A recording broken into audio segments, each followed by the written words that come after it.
काभ्रे पनौतीभित्रको यो गाउँमा सुन्तला बगान हो नि त। कस्तो राम्रो देखिएको छ हरियो सुन्तला अहिलेसम्म भएको छ।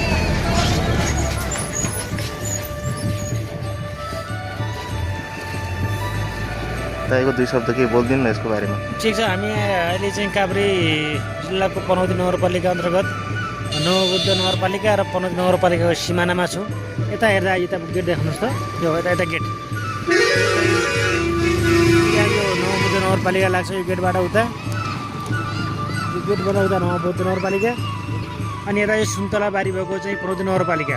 यो उता गेटभन्दा उता नवबुद्ध नगरपालिका, माथि नवबुद्ध छ डाँडामा। यता चाहिँ सुन्तला असाध्यै राम्रो सुन्तला छ। यहाँ हामी सुन्तला खाइरहेका छौँ। हाम्रो तीर्थ पन्त भाइ र म केशव सञ्जाल बसेर यहाँ रमाइलो भइरहेको छ।